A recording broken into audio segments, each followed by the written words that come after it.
மறுபடியும் நாம் அதே சப்ஜெக்டை இப்போ ரெண்டாம் செஷன் நம்ம பார்க்க போகிறோம். சப்ஜெக்டின் தலைப்பு என்னன்னு சொல்லுங்க பார்க்கலாம். மூப்பர்கள் மற்றும் உதவிக்காரர்கள் கவனமாக தேர்ந்தெடுப்பதில் முக்கியத்துவம். இதில் நம்ம ஃபர்ஸ்ட் ஒரு 5 கொஸ்டின்ஸ் முன்னாடி வச்சுருந்தோம். முதலாவது கொஸ்டின் என்னன்னு பார்த்தீங்கன்னா, நீங்களே சொன்னால் நல்லாயிருக்கும், அப்போ தான் எனக்கு ஒரு தெளிவு கிடைக்கும்.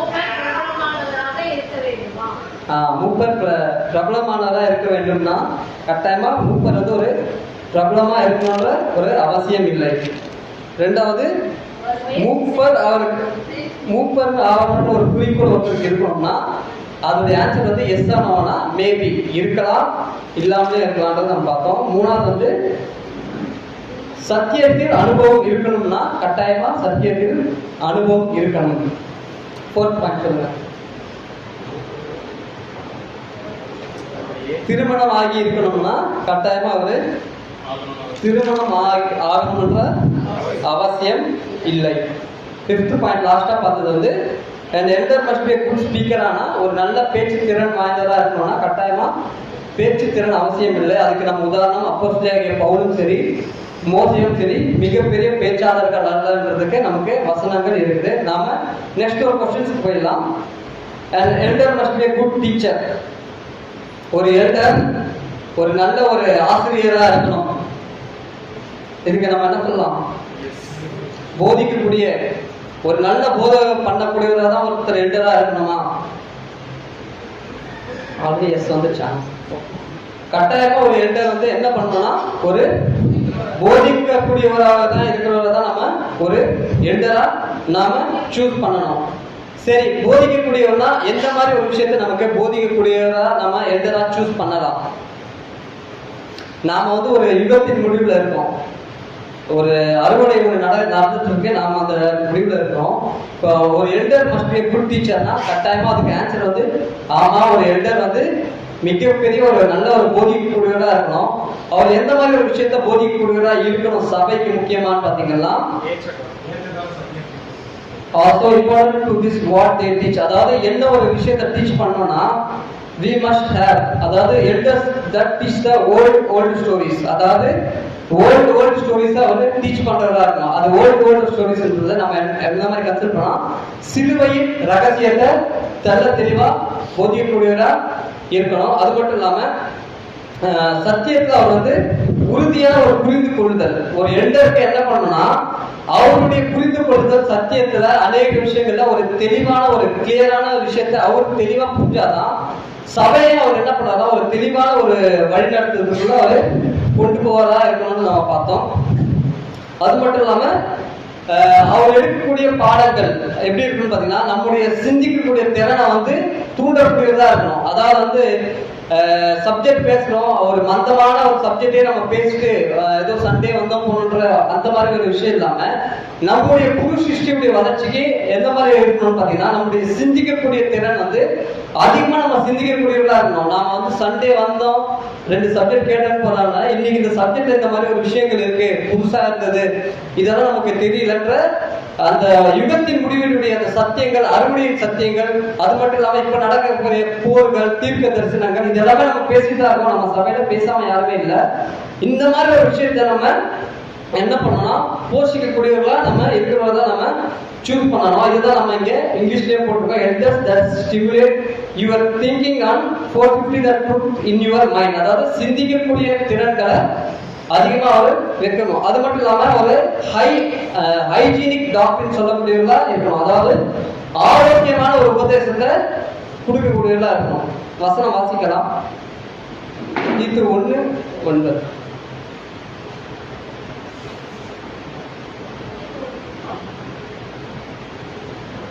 இது 1ஆம் அதிகாரம் 9ஆம் வசனம்.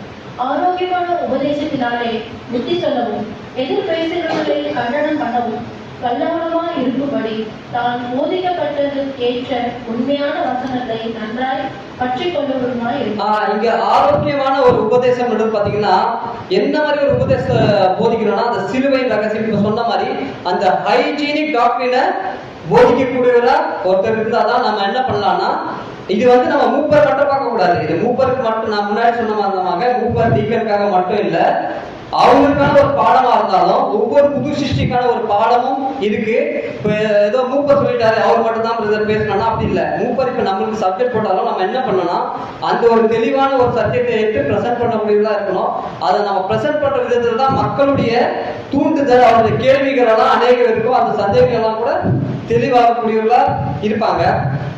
இங்க ஆரோக்கியமான உபதேசம் சொல்லும்போது ஆரோக்கியமான உபதேசம் என்னன்னு பாத்தீங்கன்னா இந்த ஹார்வெஸ்ட் மெசேஜ் தான் இந்த ஆரோக்கியமான உபதேசம். படிக்க முடியுமா? And what truth is that, brethren, is it not the harvest message? Wherever living here in the end of the age, we have the divine plan that's been given to us. We want to elect elders that teach the divine plan. நாம தேர்ந்தெடுக்கக்கூடிய ஒரு elders என்ன மாதிரி இருக்கணும்? அந்த harvest message. அதாவது நம்ம எல்லாரும் என்ன சொல்லிட்டு இருக்கோம்? அறுவடை, நான் புது சிருஷ்டி, நான் கிறிஸ்துவா மாறணும், உலகத்தை தேவனுடைய ராஜ்யத்துல நானும் ஒரு பங்காளியா இருக்கணும், 1,44,000 அநேக விஷயங்கள் நம்ம சொல்லும் போது நாம சூஸ் பண்ற ஒரு சகோதரரும் சரி, நாம இங்க பேசக்கூடிய சகோதரரும் சரி, எந்த ஒரு விஷயத்துல மிக கிளியரா இருக்கணும்னு பாத்தீங்கன்னா அறுவடையின் சத்தியத்துல கிளியரா இருக்கணும்.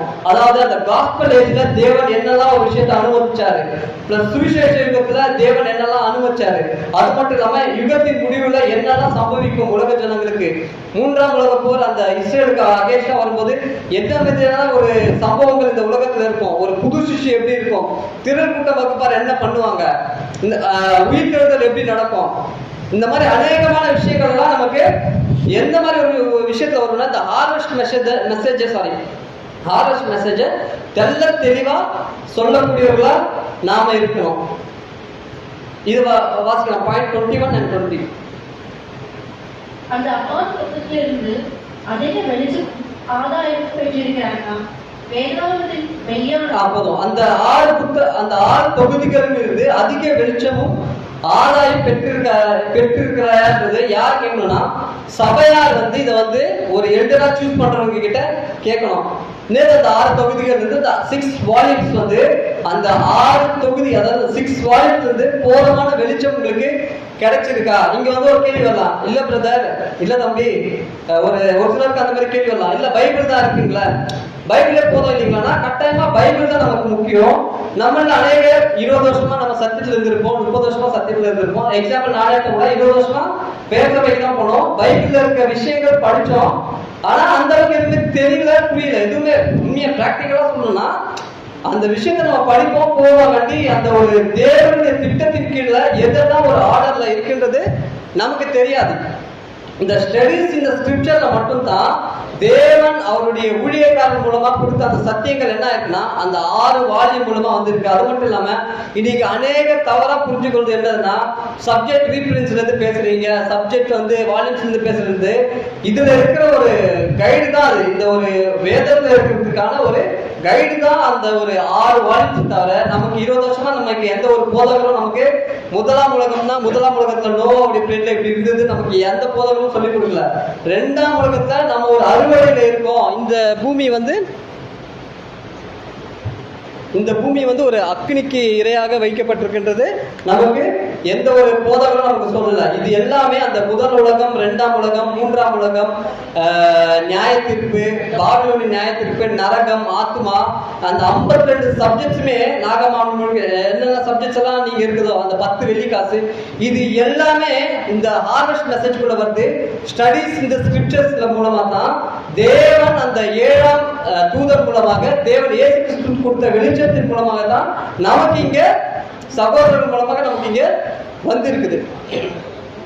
அது மட்டும் இல்லாம பாயிண்ட் நம்பர் 20 வாசிக்கலாம்.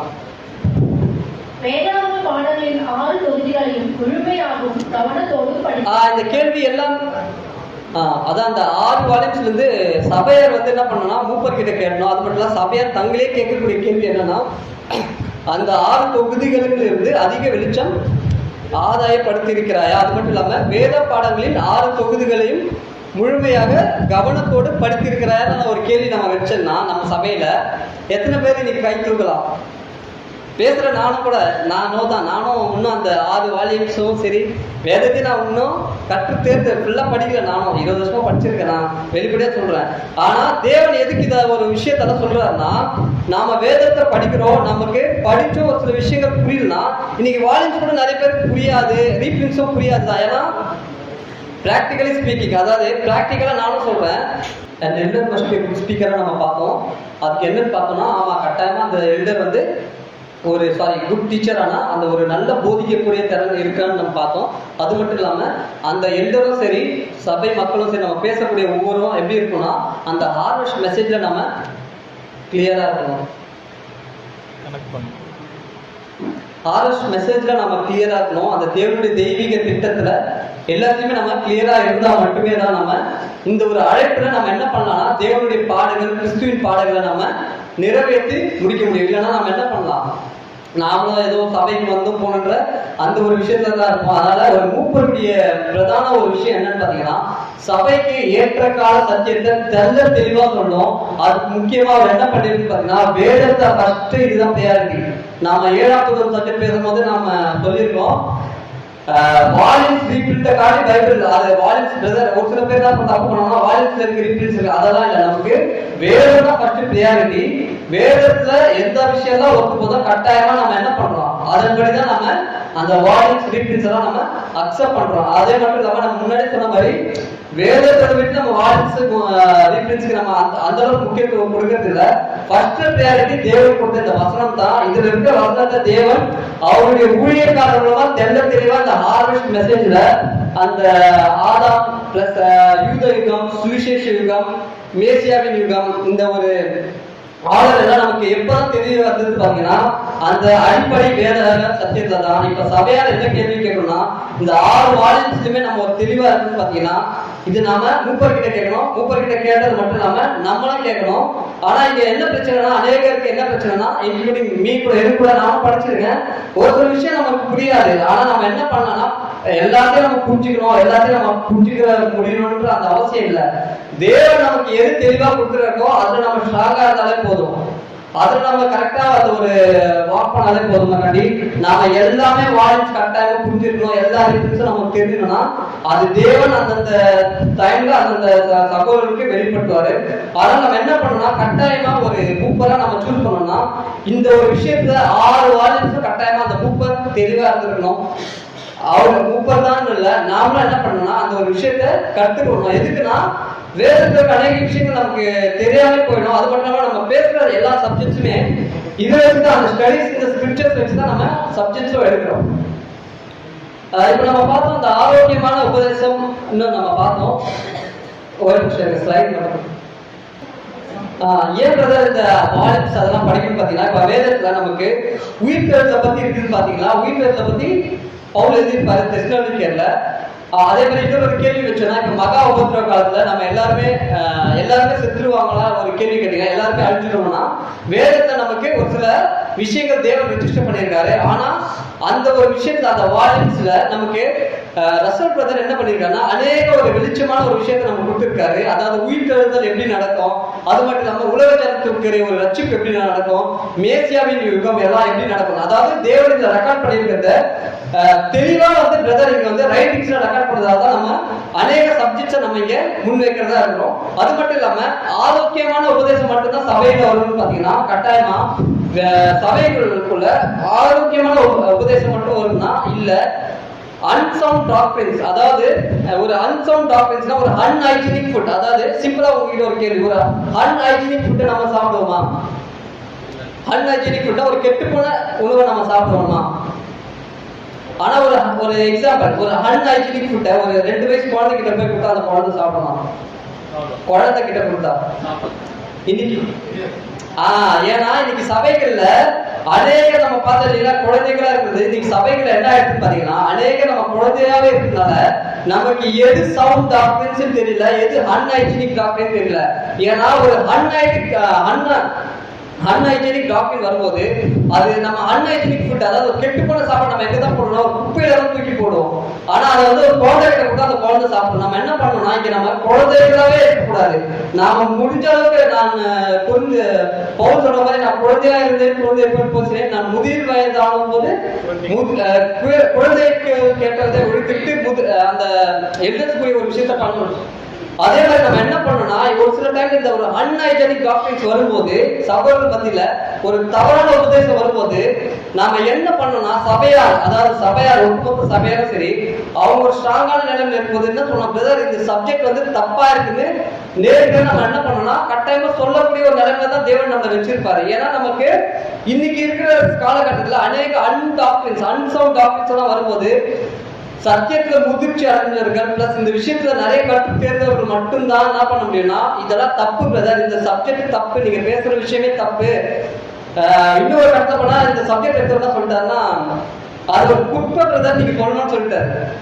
இந்த சப்ஜெக்ட் நான் ப்ரிப்பேர் பண்ணும்போது நான் கேட்கும் போது அவர் என்ன சொல்லிட்டாருன்னா ஒரு சில டைம் வந்து சபையில குப்பை மாதிரி ஒரு உபதேசம் வரும், அதையும் சபையில உட்காந்து கேட்டுட்டு இருப்பாங்க. ஆனா ஒரு முதிர்ச்சியா இருந்த புது சிஷ்யம் என்ன பண்ணணும்னா வேதத்தை அவங்க தெளிவு அவங்க வசனத்தை எடுத்து காட்டணும். பிரதர் நீங்க சொல்ற வசனத்துக்கும் நீங்க சொல்ற கருத்துக்கும் அநேக உடன்பாடு இருக்கு, ஆனால் நீங்க சொல்ற விஷயத்த நீங்க மாத்திங்க, இல்ல நீங்க வாங்க நம்ம அதை குறிச்சு நம்ம பேசலாம், அது மாதிரி தான் நம்ம சொல்லுமே கட்டி அதுக்குன்னு நம்ம வந்து அவர் டைரக்டா அட்டாக் எல்லாம் பண்ணக்கூடாது.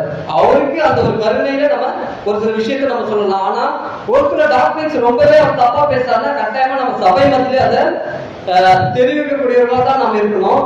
Do not stretch for your hands to search. அதாவது ஒரு சில விஷயத்துல இந்த மாதிரி ஒரு சகோதரர் இருக்காங்க, அதாவது ரீபிளின்ஸ் வேணாம், வால்யூம்ஸ் வேணாம், வேதத்திலே நான் எல்லாத்தையுமே நான் கற்றுட்டு நான் எல்லாமே நான் பண்றேன்னு ஒரு சிலர் அந்த மாதிரி சொல்லும் போது என்ன ஆயிடுன்னு பாத்தீங்கன்னா சபை மத்தியில ஒரு அன்டாக்டரின்ஸ் அதிகமா உள்ள வந்துடும். அதனால நமக்கு சபையுடைய வளர்ச்சிக்கு அது ஒரு மிகப்பெரிய ஒரு தடைக்கலா இருந்துடும். நாம என்ன பண்ணக்கூடாதுன்னா அந்த மாதிரி ஒரு சகோதரர் நம்ம எக்காரணத்து கொண்டும் சூஸ் பண்ணிடவே கூடாது. ஏன்னா அது வந்து ஒரு சபையுடைய வளர்ச்சிக்கே ஒரு அபாயமாக முடியும். ஏன்னா வேதத்துல இருக்கிறது நம்ம வேதத்துக்கு ஒத்து போன விஷயத்தை தான் நம்ம அக்செப்ட் பண்ணணும். அதுதான் சகோதரர்கள் நமக்கு பரிந்துரைச்சிருக்காங்க.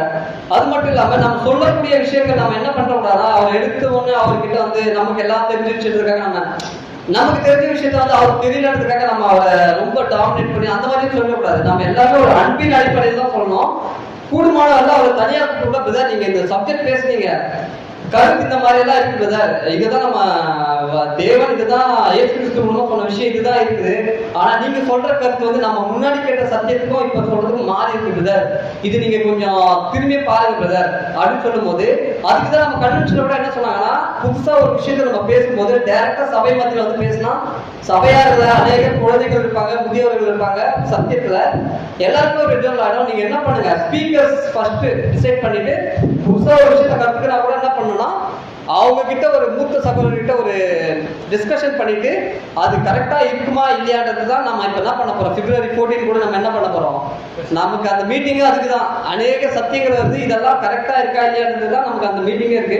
ஆனா இந்த சகோதரர்கள் இதை என்ன சொல்றாங்க பாத்தீங்கன்னா, ஒருவேளை ஒரு ரீப்ரின்ஸ் வேணாம், வால்யூம்ஸ் வேணாம், நானே எடுத்துக்கிறேன், நானே பண்ணிடுறேன்னு சொல்லும் போது அந்த மாதிரி ஒரு சகோதரர் சபைக்கு தேர்ந்தெடுக்கிறோம்னா கட்டாயமா நம்ம தேர்ந்தெடுக்க வேண்டிய அவசியம் இல்லை. ஏன்னா அது ஒட்டுமொத்த சபையும் ஒரு தவறான ஒரு வழிநடத்துதல போயிடும். அதுக்காக நம்ம என்ன பண்ணலாம்னா அந்த மாதிரி ஒரு சகோதரரை நம்ம சூஸ் பண்ண வேணாம். இன்னும் ஒரு ஸ்டெப் ஜாஸ்தியா சொல்லணும்னா இது என்னுடைய தனிப்பட்ட கருத்து இல்ல, ஒரு சில சகோதரர்கள் எல்டர்ஸ் தான் தெரியுமா சொல்லியிருக்காங்க, ஒரு சில அன்சவுண்ட் டாக்டர்ஸ் வரும்போது நீங்க சப்ஜெக்ட்ஸ் அந்த மாதிரி சகோதரருக்கு நீங்க கன்வென்ஷன்லயும் வேணாம், யூலியும் கொடுக்க வேணாம்னு தான் நம்ம சகோதரர்கள் அநேக பரிந்துரைக்காங்க. அதனால நம்ம என்ன பண்ணணும்னா அந்த ஹார்வெஸ்ட் மெசேஜ்ல நம்ம தெளிவா இருந்தாதான் சபை மக்களுக்கு போய் சேரக்கூடிய ஒரு விஷயம் கரெக்டா போய் சேரும். அப்படி அவரே தெளிவா இல்லை, அவரே இன்னும் அநேக விஷயத்துல தெளிவா இல்லாத போது நாம அந்த மாதிரி ஒரு கூப்பரை நம்ம தேர்ந்தெடுக்கணும்னா கட்டாயமா தேர்ந்தெடுக்க வேணாம். ஆனா நம்ம என்ன பண்ணலாம்னா அவருக்கு சாந்தத்தோடும் அமைதலோடும் அவருக்கு நம்ம சொல்லலாம், பிரதர் இந்த மாதிரி ஒரு விளக்கம் வேற மாதிரி இருக்கு, நீங்க கொஞ்சம் கரெக்டா பார்த்து சொல்லுங்க பிரதர் நம்ம சொல்லலாம். அந்த மாதிரி இதுதான் நம்ம அவங்களுக்கு ஓட் பண்ண வேண்டிய அவசியமும் இல்லை. நம்ம நெக்ஸ்ட் பாயிண்ட் பார்க்கலாம். an elder must be humble. ஒரு மூப்பர் என்ன சொல்றது, தாழ்மையுள்ளவரா இருக்கணுமா, இதுக்கு என்ன சொல்லலாம்? இதுக்கு வந்து சகோதரர்கள் என்ன சொல்லியிருக்காங்கன்னா 3 ஸ்டார் கொடுக்கணும் இதுக்குன்னு சொல்லியிருக்காங்க. அதாவது ஒரு மூப்பர் கட்டாயமாக அவர் தாழ்மை உள்ளவராக தான் இருக்கணும். ஏன்னா அந்த தாழ்மை இருந்தா மட்டுமே தான் அவருக்கு என்ன ஆகும் பாத்தீங்கன்னா அவருக்கு அந்த ஒரு கேரக்டர் டெவலப்மெண்டே வரும். ஏன்னா நம்முடைய ஆண்டவராக இயேசு கிறிஸ்துவும் சரி அவர் என்ன பண்ணாரு, அந்த சீஷர்கள் மத்தியில உங்களில் ஒருத்தன் இதுவா இருந்தா வேலைக்காரனா இருக்கிறதுக்காக தான் அவர் வந்தாரு. அதாவது வசனம் சொல்றாரு, முதன்மையா இருக்கிறவன் என்ன பண்ணணும். அதனால ஒரு மூப்பருக்கு தாழ்மை இருக்கணும்னா கட்டாயமா தாழ்மை இருக்கணும். இது படிக்கலாம், watch your elders for sign of pride. If you see any sign of pride, do them a favor and don't vote them. அதாவது நீங்க சூஸ் பண்ணக்கூடிய ஒரு சகோதரர் எல்டரா இருக்கும்போது அவரை நீங்க வாட்ச் பண்ணுங்க. அவர் நீங்க வாட்ச் பண்ணும்போது என்ன மாதிரி வாட்ச் பண்ணா அவர்கிட்ட ஏதாவது ஒரு சயின்ஸ் தெரியுதா, அதாவது அவர்கிட்ட ஏதாவது ஒரு பெருமைக்குரிய காரியங்கள் என்ன தெரிஞ்சா நீங்க என்ன பண்ணுங்கன்னா அவருக்கு ஓட் பண்ணாதீங்க. ஏன்னா நீங்க ஓட் பண்ணிட்டு அவரை தவறான ஒரு திசையில நீங்க அவருக்கு பெருமைக்குள்ள போய் தவறதை விட நீங்க ஓட் பண்ணலனாலே அவரு உட்கார்ந்து யோசிப்பாரு, நம்ம கிட்ட என்ன பிரச்சனை இருக்கு, ஏன் நம்மளுக்கு ஓட் பண்ணல, ஏன் சூஸ் பண்ணல, நம்ம கிட்ட என்ன விஷயங்கள் இருக்கான்னு அவருக்கு ஒரு வாய்ப்பு நம்ம கொடுக்குறோம். அதான் நம்ம என்ன பண்ணிடக்கூடாதுன்னா இந்த மாதிரி ஒரு எல்டர் வந்து என்ன இருக்கணும், ஒரு தாழ்மை உள்ளவரா இருக்கக்கூடியவரா இருக்கணும். ஏன்னா சில டைம்ஸ்ல என்ன ஆயிடுச்சு பாத்தீங்கன்னா நம்ம ஓனாய என்ன பண்ணிடுவாங்கன்னா இந்த மாதிரி ஒரு எல்டர்ஸ் நம்ம சூஸ் பண்ணிட்டா ப்ரைடா இருக்கவங்க என்ன பண்ணிடுவாங்கன்னா அவங்களாவே அவங்களும் ப்ரைடா அவங்களுக்காக நிறைய விஷயங்களை பேசிடுவாங்க. இந்த ப்ரைடு குறித்து எப்படி இருக்கும்னா நம்ம இந்த ப்ரைடு எப்படி வரும், இந்த ப்ரைடா இருக்கவங்க கிட்ட என்னெல்லாம் ஒரு குணலட்சணங்கள் இருக்குன்னு பாத்தீங்கன்னா அவங்க என்ன பண்ணுவாங்கன்னா இந்த தவறான டாக்டர்ஸ்க்கு என்ன பண்ணிடுவாங்கன்னா இப்ப சபையில ஒருத்தர் வெளியே ஒரு சகோதரர் வராது, அவர் தப்பான ஒரு டாக்டர் பேசினா கூட அவர் அந்த டாக்டர்ஸ்க்கு இம்பார்ட்டன்ஸ் கொடுக்காம எங்க இவர் எதாவது கேள்வி கேட்டா இவரு அவர் ரெஸ்பெக்ட் பண்ணாம போயிடுவாரோ அந்த மாதிரி ஒரு சில விஷயங்கள் எல்லாம் கூட வந்துடும். அதனால நம்ம என்ன பண்ணணும்னா டாக்டர்ஸ்ல தெளிவா இருக்க சகோதரர் நம்ம சூஸ் பண்ணணும். அது மட்டும் இல்லாம இந்த ப்ரைடுன்றது எப்படி வரும்னு பாத்தீங்கன்னா அவங்களுக்கு என்ன வரும்னா இது வந்து என் சபைன்னு சொல்ல ஆரம்பிச்சிருவாங்க. அதாவது இது வந்து தேவனுடைய சபைன்னு சொல்றவங்க வந்து அந்த எல்டர் ஆயிட்டோம் அவங்க என்ன ஆயிடுவாங்கன்னா இது வந்து என் சபை, நான் தான் இதுக்கு வழி நடத்துறேன், என்னாலதான் இது முடியும்ன்ற மாதிரி அவங்களுக்கு அந்த ஒரு மேட்டிமை வந்துடும். அது மட்டும் இல்லாம அந்த அதான் ப்ரைட் இருந்தா என்ன வரும்னா நான் எக்லீஷாவே வளர்க்கிறேன், அதாவது நான் தான் இந்த எக்லீஷாவே வளர்க்குறேன், நான் தான் எல்லாருக்கும் போஷிக்கணும், தேவன் எனக்கு தான் அந்த ஒரு வாய்ப்பு கொடுத்துருக்காருன்னு அவங்க அந்த மாதிரி ஒரு ப்ரைட்ல போக வாய்ப்பு இருக்கு. அது மட்டும் இல்லாம சபை மக்களுக்கு ஒன்றும் தெரியாது புரியாது. அதாவது சபை மக்கள் ஒரு பொருட்டாவே என்ன மாட்டாங்க, நான் தான் சப்ஜெக்ட் பேசுறேன் எனக்கு மட்டும்தான் எல்லா விஷயமும் தெரியும், சபை மக்களுக்கெல்லாம் அந்த அளவுக்கு எதுவுமே நாலேஜ் எல்லாம் இல்லைங்க, அவங்க ஏதோ வராங்க போறாங்க ஏதாவது டவுட் கேட்கறாங்களா அந்த மாதிரி கூட அவங்களுக்கு தோணலாம். ஏன்னா இந்த மாதிரி ப்ரைட் வந்தாலே அவங்களுக்கு இந்த மாதிரி ஒரு சில விஷயங்கள் வந்துடும். அது மட்டும் இல்லாம சபை மக்களால் வால்யூம்ஸ் டீப் டாக்டரின்ஸ் புரிந்து கொள்ள முடியாது. அவங்க என்ன சொல்லிடுவாங்கன்னா சபை மக்களுக்கெல்லாம் இந்த டாக்டரின்ஸ் வால்யூம்ஸ் டாக்டரின்ஸ் எல்லாம் சப்ஜெக்ட் எல்லாம் புரியாதுங்க, அதெல்லாம் அவங்களுக்கு சொல்றதே வேஸ்ட்ன்ற அந்த ஒரு பிரைவேட் போயிடுவாங்க. அது மட்டும் இல்லாம மற்ற சகோதரர்கள் பாடம் எடுக்கும்போது அதை பொருட்டாக மதிக்காது. அதாவது வந்து இங்க சப்ஜெக்ட்ஸ் வந்து ஒரு சில சகோதரர்கள் பேசும்போது அவங்க கவனிக்கவே மாட்டாங்களாம். இதெல்லாமே ஒரு ப்ரைடா இருக்க ஒரு சகோதரரை குறித்து நம்ம பேசிட்டு இருக்கோம். அதாவது ஹம்பிளா இருக்கணும், ஒரு எல்டர் ஹம்பிளா இருக்கணும். ஆனா ஒரு சகோதரருக்கு ஒரு ப்ரைட் வந்துச்சுன்னா என்ன ஆயிடுவாங்கன்னா அவங்க இது என் சபைன்னு அவங்களுக்குள்ள ஒரு இதெல்லாம் வெளியே சொல்ல முடியாது. ஆனா மனசளவுல இது என்னுடைய சபை தான், இவங்களை நான் தான் வழி நடத்துறேன், இவங்களுக்கு இந்த வாலண்டியர் டாக்டர்ஸ் எல்லாம் இவங்களுக்கு புரியாது, எனக்குதான் அவருக்கு மட்டும் தான் புரியுமான்னு அவர் நினைச்சதான் தெரியல. அவங்களுக்கெல்லாம் அந்த மாதிரி ஒரு விஷயம் வரும்போது இன்னொரு சகோதரர் பாடல்கள் ஒரு பொருட்டாவே மதிக்க மாட்டாங்களாம். இவர் என்ன பேசுற போறாரு, இவருக்கு தான் தெரியும், இவர் பேசினா இதுதான் பேசுவாருன்னு. நம்ம எப்பவுமே ஒரு சகோதரர் சப்ஜெக்ட் எடுத்தா நம்ம உட்காந்து கட்டாயமா கேட்கணும், அவர் அதே சப்ஜெக்ட் எடுத்தா கூட கேட்கணும். ஏன்னா அதன் மூலமா கூட தேவன் கட்டாயமா என்ன ஒரு சப்ஜெக்ட் நமக்கு வெளிப்படுத்துவாரு. அது மட்டும் இல்லாம இன்னொரு விஷயம், ஒரே சப்ஜெக்ட் ரிப்பீட்டடா பேசினா கூட ஏதாவது ஒரு விஷயத்த கட்டாயமா ஏதாவது ஒரு சகோதரருக்கு அது யூஸ்ஃபுல்லா தான் இருக்கும். அதனால நம்ம என்ன சொல்லிடக்கூடாதுன்னா அந்த சகோதரர் இவருக்கு வேற வேலை இல்லை, இது எதை பேசுறாரு நாம அதை சொல்லிடக்கூடாது. தேவன் அதை அனுமதிச்சிருக்காரு, அவ்வளவுதான். அதனால வாட்ச் யுவர் எல்டர்ஸ், அதாவது அவங்களுக்கு அந்த ப்ரைட் இருக்கா இல்லையாவது நீங்க வாட்ச் பண்ணணும். அது மட்டும் இல்லாம இவங்க இந்த ப்ரைட் இருந்தா அவங்க என்ன ஆயிடுவாங்க, ஒரு பிஸி பாடி ஆயிடுவாங்க. வசனம் வாசிக்கலாம்.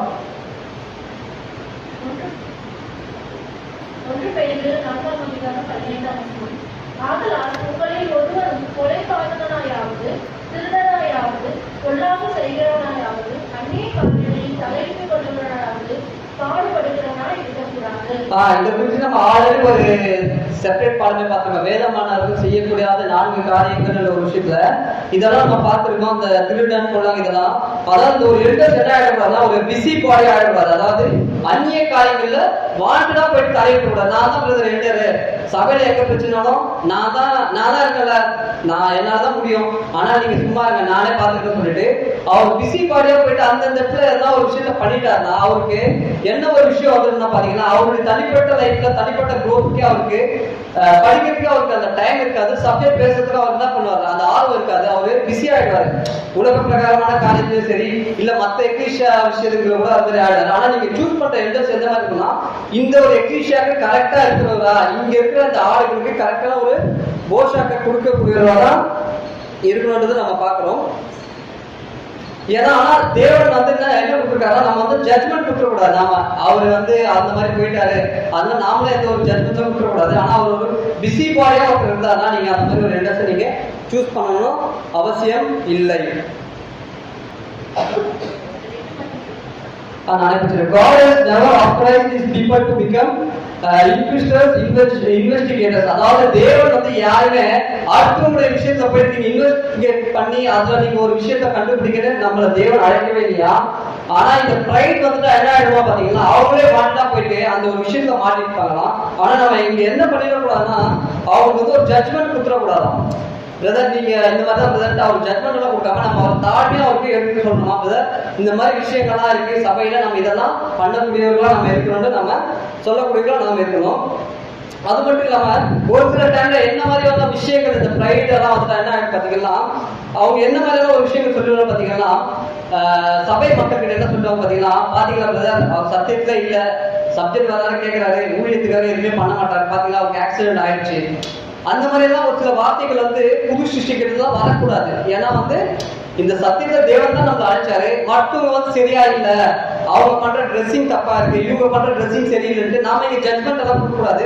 அதுக்குதான் இங்க என்ன சொல்றாருன்னா தேவனே நீங்க வந்து மற்றவங்களுடைய விஷயத்துல தலையிடாதீங்க.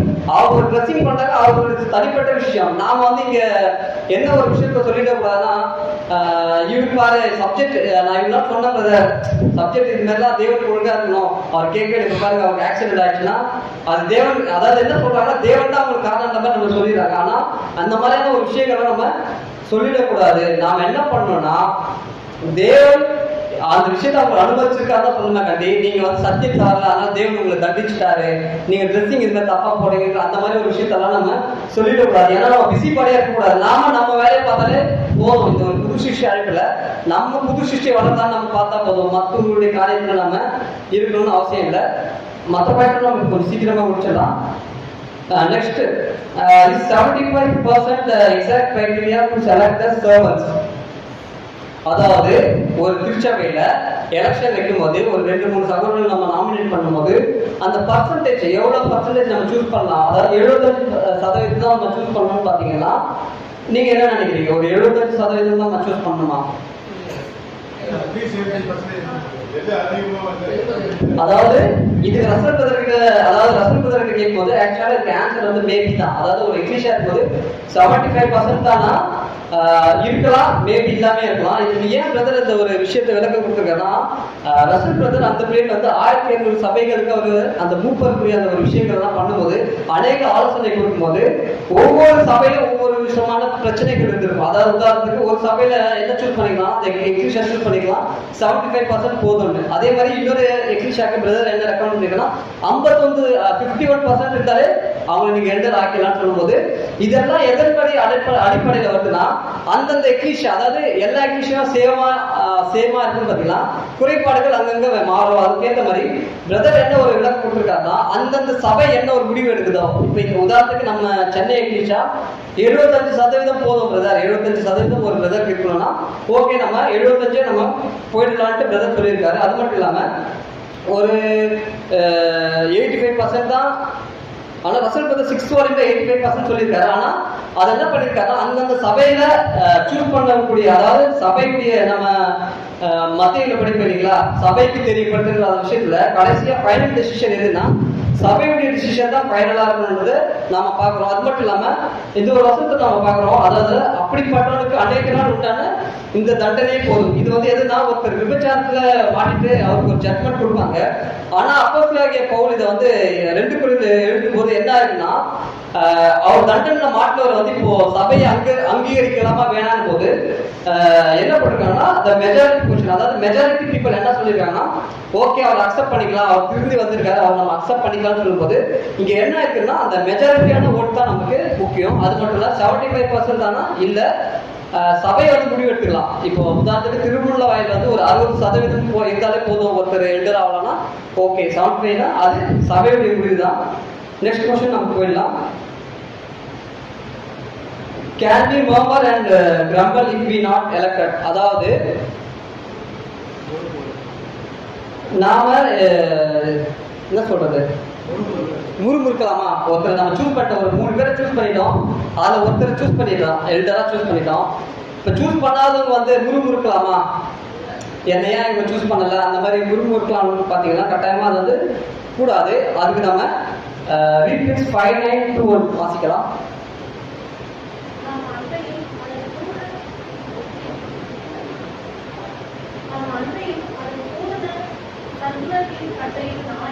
அதே வேளையில் நம்முடைய சொந்த நடவடிக்கையானது முதலாவதாக பூரண நீதியினால் சரிபார்க்கப்பட வேண்டும் மற்றும் பின்னர் அன்பானது கூட்டி வழங்கப்படலாம். உதாரணத்திற்கு தேர்ந்தெடுத்தலின் போது கொஞ்சம் சத்தமா படிங்க, இது நான் எக்ஸ்பிளைன் பண்ண போறதுல நீங்க படிச்சாலே உங்களுக்கு புரிஞ்சிடும், அதுக்காக படிங்க. தேர்ந்தெடுத்தலின் போது ஏதோ ஒரு சகோதரன் சபையாருக்கான ஏதோ ஒரு ஊழியத்திற்கென அந்த ஊழியத்திற்கு தகுதியற்ற ஒரு சகோதரனை ஞானமற்ற விதத்தில் முன்மொழிந்திடலாம். நாம் அச்சகோதரிடத்தில் குற்றம் கண்டுபிடிக்க கூடாது. ஏனெனில் முன்மொழிந்திடுவதற்கும் தனது ஞானமின்மையை வெளிப்படுத்துவதற்குமான சுயாதீனத்தை அச்சகோதரன் உடையவராயிருக்கிறார். ஆனால் இன்னொரு பக்கத்தில் நாம் அவருடைய முன்மொழிதலுக்கு கட்டுப்பட்டுள்ளோம் என்று நாம் எண்ணிட வேண்டாம். இவ்விஷயத்தில் கர்த்தருடைய சித்தம் என்னவாக இருக்கின்றது என்று நாம் புரிந்துள்ளதை வாக்கின் மூலம் நாம் வெளிப்படுத்தியுள்ளதை முன்மொழியப்பட்ட சகோதரனை அவமதிக்கிறவோ என்ற அச்சமானது தடை பண்ணிட நாம் அனுமதிக்க கூடாது. மேலும் சபையாரால் வாக்கினால் நிராகரிக்கப்பட்டாரெனில் முன்மொழிக்கப்பட்ட சகோதரன் கோபம் கொள்வதற்கு எந்த உரிமையும் பெற்றிருப்பதில்லை. தன்னை நிராகரிப்பதில் சகோதரர்களால் வெளிப்படுத்தப்பட்டதான தைரியத்தினை அவர் பாராட்டிடவே. இது சிம்பிளா சொல்றேன்னா, ஆக்சுவலா ஒரு சகோதரர் நம்ம நாமினேட் பண்றோம், அவர் வந்து சூஸ் ஆகல, அவர் வந்து எலக்ட் ஆகலன்னு போது அவர் வந்து கொஸ்டின்ஸ் கேட்கலாமா, அவர் வந்து அவர் கோவப்படுறாரு, ஏன் நீங்க என்ன சூஸ் பண்ணனா, ஆக்சுவலா அவர் என்ன ஒரு கட்டுப்பாட்டில் வராரு, 3 பேர் தேர்ந்தெடுக்கிறோம், 3 பேர்ல யாராவது ஒருத்தர் தான் பிரதர் எல்டர் ஆக முடியும், அதே மாதிரி இந்த ஓட்டிங் மூலமா தான் பிரதர் எல்டர் ஆக முடியும் போது அவர் அந்த ஒரு விஷயத்துக்கு கட்டுப்பட்டு தான் அங்க வராரு.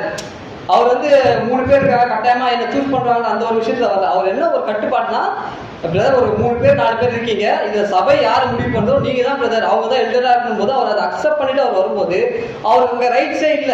ஏன்னா சபை டிசிஷன் எடுத்துருச்சு.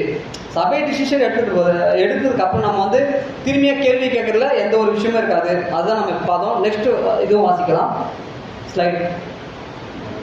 சபையாரால் நிராகரிக்கப்பட்டவர் சபையாரிடத்திலோ அல்லது அதன் அங்கத்தினர்கள் யாரிடத்திலோ ஏன் தனக்கு எதிராக வாக்குகள் அளித்தார்கள் என்று கேள்வி கேட்பதற்கு உரிமை பெற்றிருப்பதில்லை.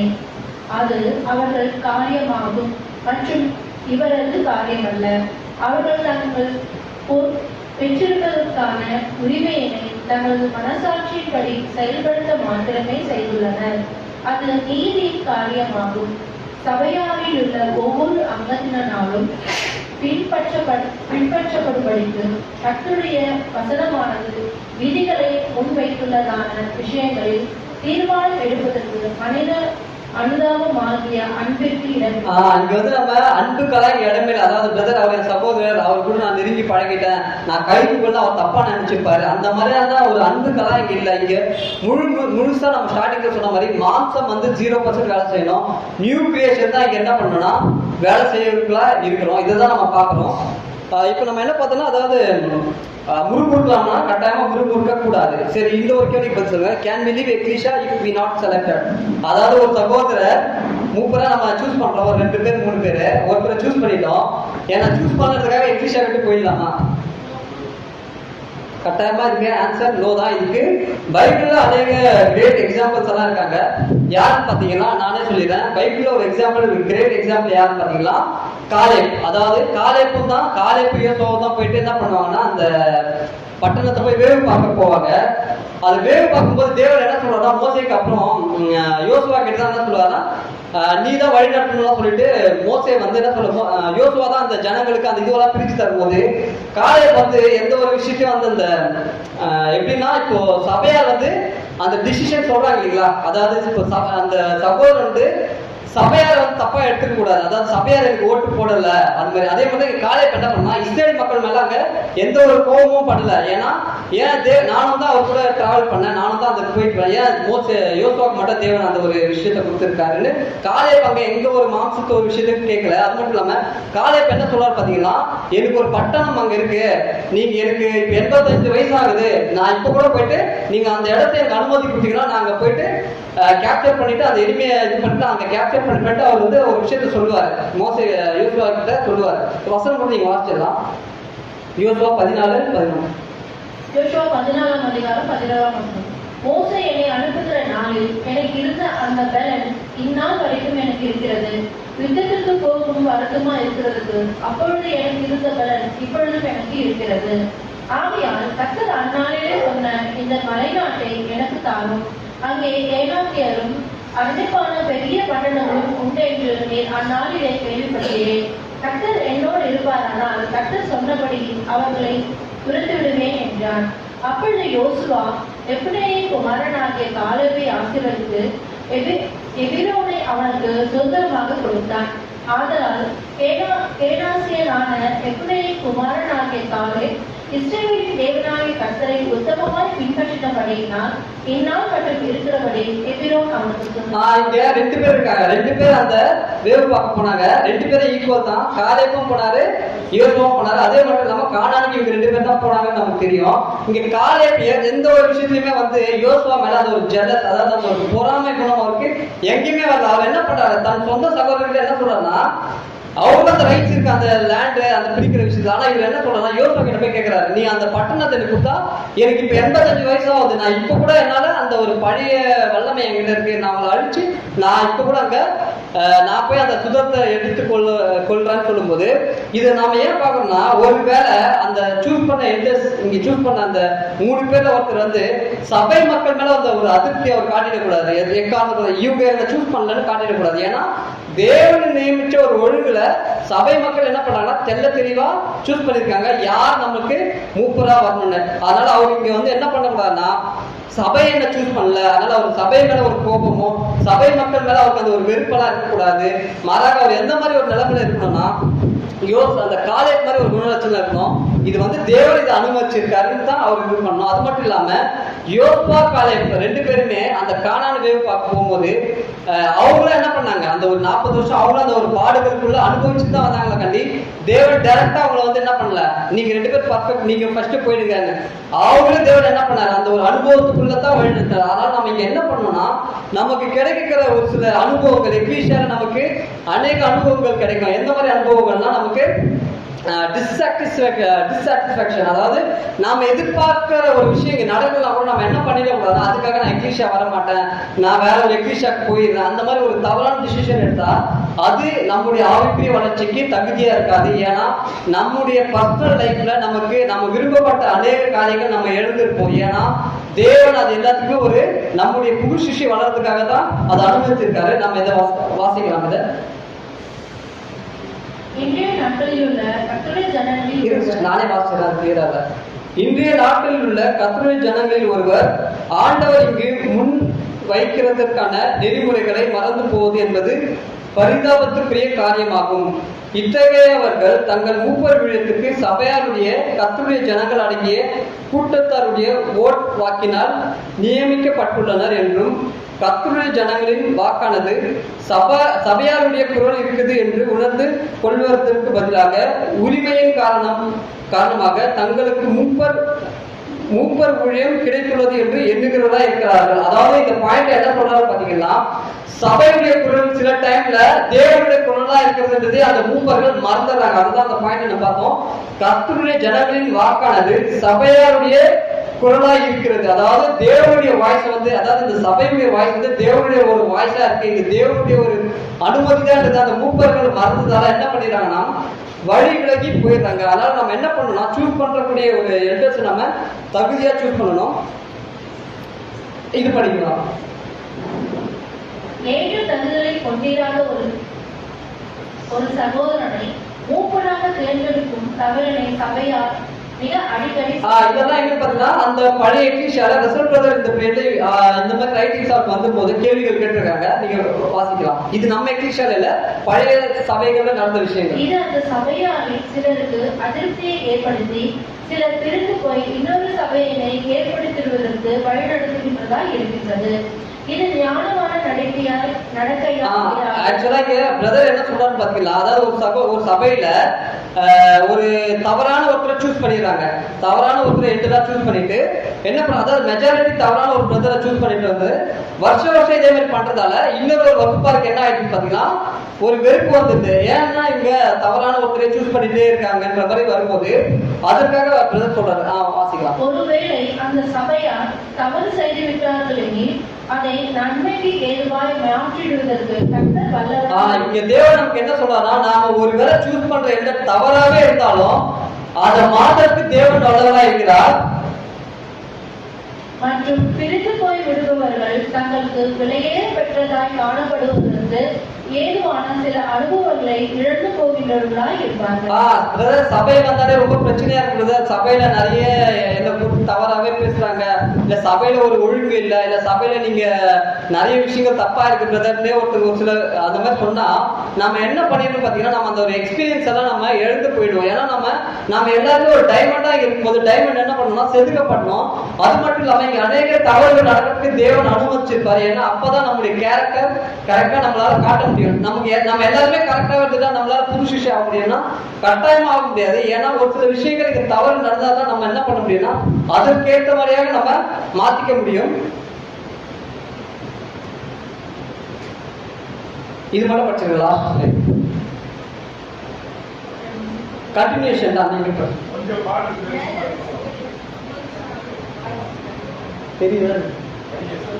எனினும் சபையார் தவறு செய்துவிட்டனர் என்று நாம், அதாவது தப்பா ஒருத்தர் நம்ம சூஸ் பண்ணிட்ட போது இப்போ சபையார் அதை தவறு பண்ணிட்டாங்கன்னா கட்டாயமா இல்ல, நானே வாசிக்கிறேன்.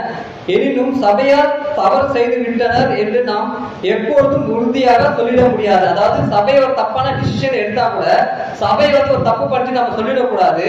இவ்விஷயத்தில் கர்த்தர் படிப்பினைகள் சிலவற்றை வைத்திருக்கிறார் என்பதை நாம் எப்படி அறிவோம். அதாவது ஒரு தவறான ஒரு எல்டரேஷன் சொன்னா கூட அந்த ஒரு படிப்பினை எக்லீஷியாக தேவன் வைத்திருக்காரு. தேர்ந்தெடுக்கப்படுவர் யாரா இருப்பினும் அவருக்காக நாம் கர்த்தருடைய ஆசீர்வாதத்தை வேண்டி கொண்டிருப்போமானால் அந்த தேர்வுடன் நாம் இணங்கி போக வேண்டும். அதாவது நம்ம சூஸ் பண்ணதுக்கு அந்த எலெக்ஷனுடைய ரூல்ஸ் அந்த சகோதரன் இணங்கிதான் போய் ஆகணும்னு சொல்றாரு. அது மட்டும் இல்லாம தேர்ந்தெடுக்கப்பட்டவர் ஒருவேளை சத்தியத்தினை நன்றாய் முன்வைத்திடுவதற்கான ஆற்றல் உடையவராகவும் தான் பயன்படுவதற்கு பயனாய் காணப்படுவதற்கும் எதுவான அநேக இடங்களை அறிவாரானால் அச்சகோதரன் தனக்கு வரும் எந்த ஒரு வாய்ப்பினையும் பயன்படுத்தி கொள்ள வேண்டும்.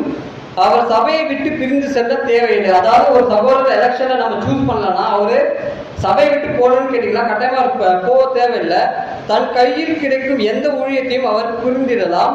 அநேகமாக அவர் தனது நேரத்தையும் தாளந்துகளையும் புதிய வகுப்புகளை உருவாக்க வேலையில் கிளாஸ் எக்ஸ்டென்ஷன் ஒர்க் பயன்படுத்திடலாம். இது விஷயத்தில் தான் மூப்பராக தேர்ந்தெடுக்கப்படவில்லை என்னும் காரணம் தனக்கு தடையாக இருக்கிறது என்று கருதிட வேண்டாம். அவர் கடந்து போய் ஊழியர்களுக்கான வாய்ப்புகளையும் கண்டடையலாம். ஆகையால் மூப்பர்களாக வேறு சகோதரர்கள் வந்திருக்கும்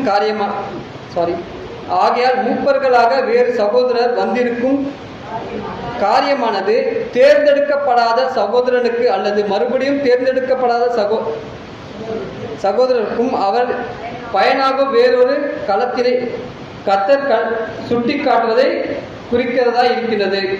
கூடுதலாய் பயன்படும் விதற்கு கர்த்தருடைய வழிநடத்துதல் வந்து அவரை நடத்திடலாம்.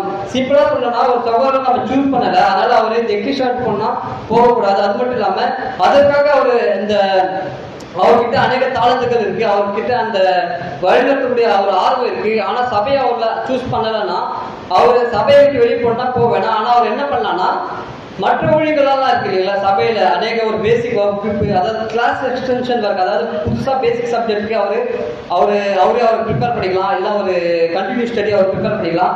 அந்த மாதிரி அநேக விஷயங்களை அவர் ப்ரிப்பேர் பண்ணிக்கலாம். ஆனா அவர் எந்த ஒரு காரணத்துக்கு கொண்டும் என்னை சூஸ் பண்ணல, இல்லை எக்ஸிஷியால யாருக்குமே எனக்கு பிடிக்கல, என்ன இந்த மக்கள் ஏமாத்திட்டாங்க, அந்த ஒரு எண்ணம் கூட அவர் வரலாம். ஆனா இது எல்லாமே தேவனுடைய பொருளா இருக்குது, தேவனுடைய பொருளா இருக்குது தான் அவர் நினைக்குமே கட்டாயமா இது வந்து சபை மக்கள் மேல அவர் கோபப்படக்கூடிய ஒரு உரிமை அவருக்கு இல்ல. லாஸ்ட் நம்ம வசனத்தை மட்டும் வாசிச்சு முடிச்சிடலாம்.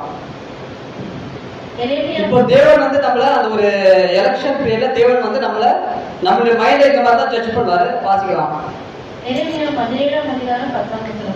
கர்த்தராகிய நானே ஒவ்வொருவனுக்கும் அவனவன் வழிகளுக்கும் செயல்களின் பலன்களுக்கும் கர்த்தரை கொடுக்கும்படிக்கு இருதயத்தை ஆராய்கிறவரும் உள்ளின் இருதயங்களை சோதித்து அறிவருமா இருக்கிறேன்.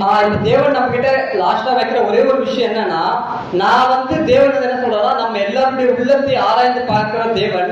தேவனுக்கு நம்ம என்ன பண்ணணும்னா, தேவனே இந்த சபைக்கு நான் ஒரு மூப்பரை தேர்ந்தெடுக்கணும்னா எந்த மாதிரியான ஒரு மூப்பரை நான் சூஸ் பண்ணணும், அவர் எந்த மாதிரியான ஒரு விஷயத்துக்கு சபையுடைய ஆவிக்குரிய வளர்ச்சிக்கு கரெக்டா இருப்பான்றத நாம தான் நம்ம சூஸ் பண்ணணும். இது யார் பாக்குறாரு பாத்தீங்கன்னா சபையா நம்மளை பாக்குறது இல்லை. இப்ப தேவன் நம்மளை வாட்ச் பண்றாரு. இவ்வளவு தூரம் நான் உங்களுக்கு சப்ஜெக்ட் எல்லாம் கொடுத்துருக்கேன், நீங்க கேட்ட சப்ஜெக்ட்ல உங்களுடைய புது சிருஷ்டிக்குரிய வளர்ச்சியில நீங்க எந்த மாதிரியான இருக்கீங்கிறது இப்ப தேவன் நம்மளை பாக்குறாரு. நம்ம என்ன பண்ணணும்னா நம்முடைய புது சிருஷ்டி எப்போவே அந்த ஒரு மாசத்துக்கு ஒரு பிரகாரமா நம்ம சூஸ் பண்ணாம நம்ம சூஸ் பண்ணக்கூடிய பிரதர் நமக்கு ஆவிக்குரிய விஷயத்த நமக்கு வழிநடத்துவதா இல்லையான்னு நம்ம பார்த்து நிதானிச்சு அதற்கு ஏற்றபடி நம்ம சூஸ் பண்றதா நம்ம இருக்கணும். பொறுமையோடு கேட்டவங்க யாரும் தேவன் தாமே ஆசிரியர் வழிநடத்துவார். ஆமென்.